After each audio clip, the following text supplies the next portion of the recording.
na mayouth. Ndio kitu yenye media ijaonyesha sababu hata yako cover. Na mimi nimeogopa kuweka hizo video online kwa sababu zinaweza nibania channel tena. Because wasao walikuwa wamebeba mapanga. Na hizo mapanga zilikuwa mpya. Sikudanganyi. There were a lot of mapanga mapanga bigi. Funny. No funny. Ilikuwa mapanga kubwa sana but mpya. So that was scary because in fact walichinja makondo hapo on the farm. Na kila mtu akagawa mnyama. Kuna nyasa walikuwa wanabeba makondo. Jamaa anaekelea hapa kwa shingo, kwa mgongo, anasonga nayo. Everything was happening and I was covering, you know? So for me to tell you like you need to know how to blend in. I had to also steal some of the sheep. Like ini yangu achana nayo. And then I need to produce that voice. We buda na kugota, nimekwambia ni yangu ni aje. Usonge huko utafute kondo yako. So uliingia ndani ya squad pia. Kaingia ndani ya squad mbaya sana. Tena nikakuwa Kawangware nikaanza kuprotest. Niko katikati ya watu. So because nisipigwe mawe hate. Usipo protest utapigwa man. Unakuja hapa kukava na cover nini? Yeah, true. You know? So I had to get very serious and furious and also became like a small gang leader. So kila msasa sasa ule bwana kwanga mbaya ule. Sikia vile anakuruma. So I did fit in but later on niliwacheza kondo. Mimi nabeba kondo. Everybody hope mko fit. It's Ogatudi. Welcome to my beautiful channel. Of course, this is the best channel ever. Mnafahamu kwa mkijua hivyo and on my channel I have Truth Watchdog.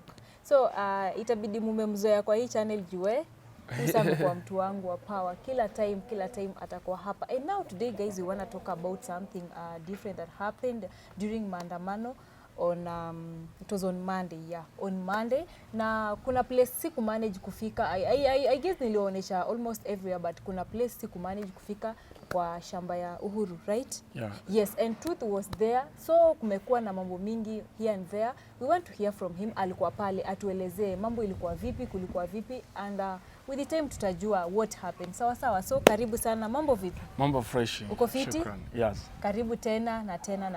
Hapa ni home. na nimeamini. Salimia watu.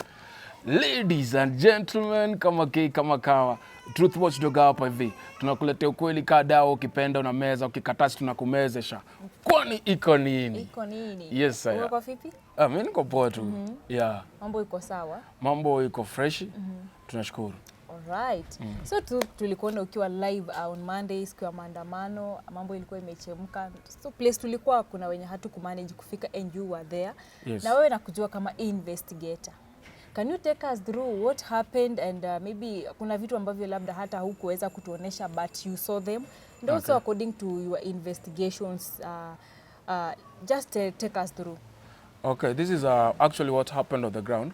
But before we even go into details, first of all, let me correct people. Yes. Ile si shamba ya Uhuru. Hiyo ni familia ya kina Uhuru inaonio shamba. Okay. So when the people point out ni shamba ya Uhuru, alafu wana attack kama kwa attack Uhuru, actually wanakosea familia mzima, which is not guilty as per, you know, the political aspect of it. So okay, jana ilikuwa so much intense because I was in two places at the same time. Two places at the same time because I get tips and I work with a lot of people. I work with people around me. I work with people in government. I just work with my environment. Be kind to people. Be honest with them. They will be honest with you. So that's how I attract information.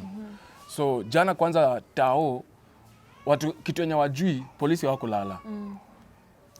Usiku wa kuamkia Monday, polisi hawakulala. Hizo lorries zilikuwa pale by saa 10, mapolisi wote wenye mlikuwa mnaona ati wamekuja hapo saa 1. They were not there saa 1. Walikuwa hapo as early as 4 AM. You get? Then huku pia ilianza as early as 4 AM. Yes. Mapolisi wali withdraw usiku. Okay. Yeah.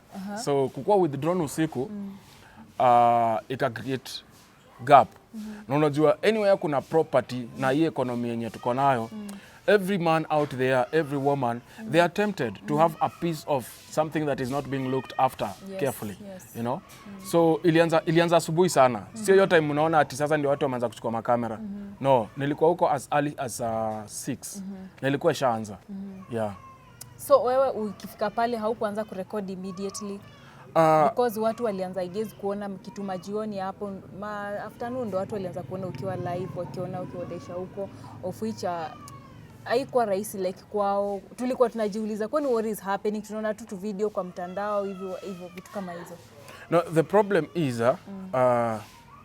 many of the even mainstream media and now the online community medias, you guys do not know one thing. You need to learn to blend in. Ndio maana wengi wenyu mlifukuzwa. Yeah. Kioko was around, alienda mbio sana. Alikuwa pale? Kioko alienda mbio sana, lakini alikam late, okay? Kulikuwa na Nation Media. Pia walikuwa attacked, Citizen walikuwa attacked. Walitoka mbio. Hizi video na cheki mingi zinapostiwa. All those videos are mine. But venye watu wanaweka matag zao, you just let them work with it, you know? Yeah, just let them work with it. But the truth is you guys need to blend in, need to know how to do investigations, need to learn the mood ya crowd yenye uko ndani. Then you can fit in well. So for me was first fit in. Dress code ina matter, face ina matter, language ina matter. You can be welcomed or you can be chased. So mostly wale watu walikuwa wanataka kwenda kuonyeshana huyu ni mwizi anaiba, huyu ni mwizi. Wewe hata kama unaiba, utaalao mtu akuchukue picha ati naiba.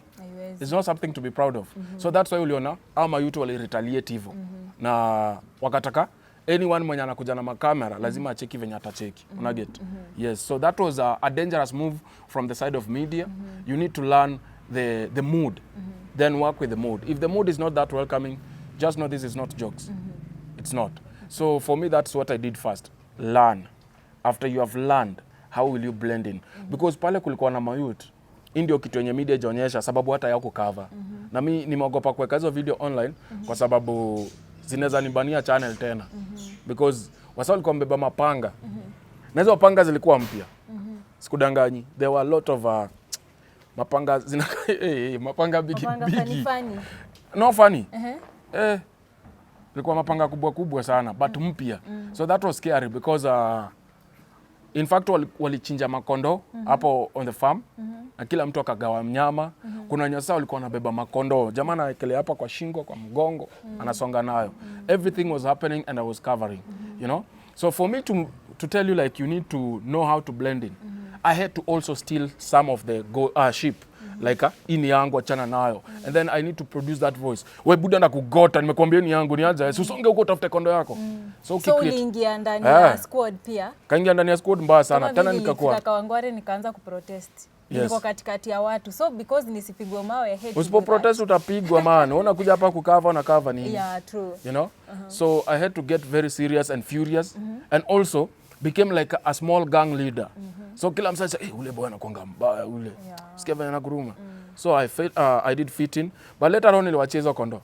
Mimi nabeba kondo napeleka wapi?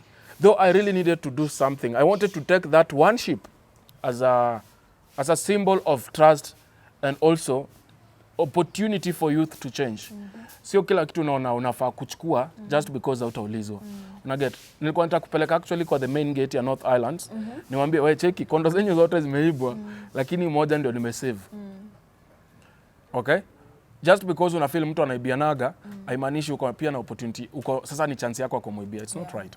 So that is what I was trying to convey the message. I hope everybody gets this like really seriously. Si fiti. So it was serious. Tractors zilinyonywa mafuta. Engine yote kangolewa kila kitu. Hapo kulikuwa na mechanics. Hao sio wezi. Trust me. They are not thieves. But okay, they were stealing, yes. But the way walikuwa wanafunganisha hiyo tractor, yes, wanajua kitu walikuwa wanafanya. Hiyo si kubahatisha. And they knew the parts they were coming for. Because kitu yenye msee hataki akuji. Then shed zote za maship zote zilipoteza mabati. Zote. Hizo pia kuna hizo mafeeders. Feeders ni kama masahani za sheep. Hizo masahani zikaenda. Kuna nylon papers za kutengeleza ile tulikuwa naitanga silage. Ile ya silo. Hizo nylon papers zote pia zilibebwa. Yani hakuna kitu libaki. Hata swara ziliuliwa. Huko kuna maswara by the way. Zilimadwa wasoka wakagawana manyama, wakaishia nazo. And it was so serious. Like on ground you could read, huyu jamaa anataka kujua mimi ni nani. Mbona sichukui kitu? Unaona? So venye niliread hasa wanaanza kunifuatafuata wajue mood yangu ni gani ama ni yangu ni gani hapa. That's when sasa ikabidi. Sasa ni bring in the thug me. Steal, take by force, even threaten people unaweza chukua zao. until you fit in. Okay, truth. Now, yesterday kila mahali kulikuwa na polisi. And nashangaa sana mbona uko hakukuwa na polisi. Like hii situation ilianza kupostiwa like si eti kitu ilikuwa ambush, ilianza kupostiwa mapema but hakuna polisi walikuwa pale labda kwenda kukataza watu kufanya hivyo. Kila mahali kulikuwa kumekuwa polisi. Why not there? Mapolisi walikuwa with the drone. Hiyo ni reality. Mapolisi walitolewa intentional. Okay? For this to take place. Unaona hata mtu akiona ofisa mmoja tu pale kama pale, lazima kuna ile kutake caution like officer kwa hapa nini, but they were all withdrawn. Now another thing to confirm that they were withdrawn is you can't tell me watu wameanza kuiba 6 alafu workers wako kwa farm walikuwa wengi sana wako kwa farm, then nobody can make that call. Later on tusikia tu ati farm manager anasema 1200 and something sheep went missing, was stolen, the properties were vandalized. Ama polisi waliitwa walikuwa wapi? So nobody came from 6 to 6, there was no officer at all, hata mmoja. So all of this is just I would say they were withdrawn because there is that disagreement in political field sahi. So I think that was just to tell maybe familia Uhuru, now it's time to realize who is in charge, and you don't get to to call the shots. I do call the shots. So I think that was the message they were being conveyed to. Yep. What can you say about now the protest or the Azimio leader and also people who are protesting? According to you, do you think it's their right to do what they are doing? Ama pia jumambo saizi tukiangalia jana Raila's factory was attacked, Uhuru ikakuwa attacked. Tukiangalia Azimio nao wako na zao huko. What can you say about these political things or our government in general? Okay, for me, mtu wote anataka kwenda maandamano, mimi nataka jiulize, yeye personally inamuaffect aje? Sio juu Raila amesema. Probably Raila atakuwa kesho mwingine atakuja aseme yake. Yes. Is it personal interests za Raila ama zako as an individual? Because these leaders for sure wako na mapesa. They do not need even to be on the road. Nini. It's just personal business. Personal business interests, not personal mwananchi interest. Not really. Because kulikuwa na handshake. Unga haikuwa ishuka venye tulikuwa na expect. Una get? Haikuwa ishuka tusidanganyane. Kulikuwa na hata unga ya 99 ilifikia watu wangapi? Very few people. Una get? Yeah. Then politician wakakuja kununua the same unga walikuwa wanatumia kufanyia campaigns. Wanatuletea unga ndio tupige kura. So we don't just have to forget like yesterday pap and now today is very important. No, we have to see the history and where we are heading. So mi kama yuto najitokeza, mi na support 100%. But at the cost of what? If it is my life or your life, bro, ka home. Ka home. Ukicheki IG ametoka hivi na masira anasema wewe ukikuja nitafanya hivi. Ule ni mtu ako na bunduki huko na mawe. So hapa pia unafaa kuweigh the risks. Yeah. So if the risks are too high and your family depends on you, ama youth mnafikiria mnaona hivi wanakaa tu chokora hawana form, manze familia zina depend on them. That's why they look like that. Every coin they get, familia na wanyonya. So yeye hata hizi dress fiti sababu anategemewa sana. So mtu kama kupotea kwa Raila ama kwa Kashagu ama Ruto, it's nothing. But kwa familia yake, it's everything. Get? Yes. So if you know those people who value, then Kenyans, we know ourselves for being pretentious, for being hypocrites, and we always want more and we never give out. We never give back. So kama yu tunaangalia, hawa sana kufia hawa say. Asa wangenikufia in the first place. Kama hawezi kukufia, then broke her home. Okay? Yes. Then enda juu ya watu wako. Enda juu ya mamako na babako. Usiende juu politician fulani amesema. Yeah. Si imekuwa hivyo all the time. Like huyu anasema kikuja. Recently Ruto aliambia nini mahaslas? Aliwaambia nini? And what is happening? So, and it has been a history of all the presidents that have been there. Yes. Apart from partially Kibaki, who did something. But the same history repeated itself. False promises, nothing delivered. So even if Ruto was to step down, Raila take over, what makes us think that atenda pale apate pesa ilikuwa inaenda hapa chukua wake up. Ilikuwa baada anapata vitu ni difficult. Yeah. Una get? Sasa these small things of attacking other politicians properties. Una get? Hii ndio utoto wenye tulikuwa naambiwa kutakuwa na change ama the change was to come like real change, Yes. Because if these people are guilty as judged, then they need your property inafaa kuwa taken by the government, either sold out ama hizo pesa zimeibwa zote zirudishwe. The government can do that. Lakini sasa kuattack mtu individually, that already tells you like nothing will be delivered. Nothing at all. It's just personal interest. Yes. Yeah. And maybe who do you think is, I don't know how to put it, whatever happened yesterday, unaweza, according to wewe, maybe wewe unaweza fanya hata investigation na 2 hours ama unaweza fanya hata na 1 hour. Nani unaweza kunafikiria kwa akili ako against ama yeye ndo alipanga the whatever happened yesterday? Sorry to say, but I'll say it's the government. The government, you know, we have government two governments right now. If wachana na Azimio, yes, your government. We only have one government, legitimate government, okay? Until further notice. Azimio si government, wasijichoche. Tuambiane tu kweli, okay? Gava ni moja na gava ni ya William Ruto. That is one. So hapo hivi gava iko involved in this. Kuna watu wenye wako kwa government. You know, when you're in the government, hata kama ni MCA, wewe ni government. That is what we know. You get? So there is the likes of Kimani Ichung'wah. Yeah. There is the Itumbi. There is I think the Mount Kenya divided affiliates of the government. Vitu zenye wanabonga kama sasa Itumbi posted Northlands. Yes. Exactly pali ilikuwa attacked, ikakuwa burned down na properties vandalized. Okay? Yes. Aya, Kimani Ichung'wah with his own mouth in church. With Moses Kuria attending. They said exactly what happened. Tutakuja, tutachukua na tutanyagua mashamba. So hii ni hata hakuna haja ati tunafikiria tu ya investigating. You said it was done. So hao watu walikuwa na mapanga huko. Walikuwa wanakuja kukata nini and there was nothing to cut. Everything was just pick as it is and go. So that already tells you that somebody communicated, said it they can do, and also the fact that the police were with the drone, you just say it's the government. Yes. You get? Yeah, so hii tu ni ABCD. Very clear. All right. Lastly, anataka uongeleshe wa Kenya kuhusiana na historia ya maandamano, because you were there and you saw what happened, and we know still maandamano inaendelea as Raila said. And now mwisho utaambia channel yako. Oh, okay. Yes. So Kenyans, especially the young Kenyans, yeah?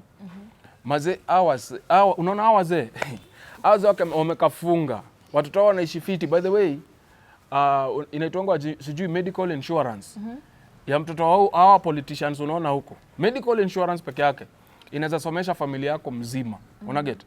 So anytime unaenda pale vo maandamano, wewe ujiulize nikikufa saa hii, for example, because people are dying every maandamano ile ya last watu walikufa. Hii pia wasome dedi. Yeah. And usifikiria ati kifo uchuza ati wewe kaa wacha nichukue huko kwanza. It can happen to anyone anytime. So you really need to consider yourself like what is the situation of this maandamano. Uko sure hata kama wewe hautaiba, hao wengine hawataiba. Una get? Yeah. Uko sure hata kama utarushia mawe polisi, hao wengine hawatarusha. So because unapatanga watu wengi wenye wanaumia ni innocent. They did not do anything bad. They were just, demonstrating. But unajipata uko kwa ngori. So, mayouth tufikirie sana. Is it for our own good? First start with you. Is it for your own good? Not because somebody else said. If it is for your own good and you're ready to even sacrifice your life, please go ahead. But kama unaangalia, manze ukimesha vitu, they are not adding up. Please, don't just stay at home. Go do your work. Yes. Tafuta shilingi yako moja, shilingi mbili. Ujipe tu. Kama kesho maandamano itakuwa ni shwari, unaenda. Kama unaona hapa hivi katanuka, mbona unukishe pia wewe? Alafu dedi. So, Wakenya tufanye hivi, tuanze kufikiria. Sio kila kitu politician wanatuambia is what they mean. They have always proved to be liars. They have always proved to be for themselves. Unaget? Hao wanatembea na magari, wakifanya campaigns, wewe unafuata na mguu. Ukingojea 200. Anakupatia 200, anaenda ajiongeza mshahara milioni 2. Hey, bro. See, tufikiria hapa. That is what this government did. Yeah. The first thing is add everyone's salary. Okay? From MCA to the president. And then sasa tutaongea.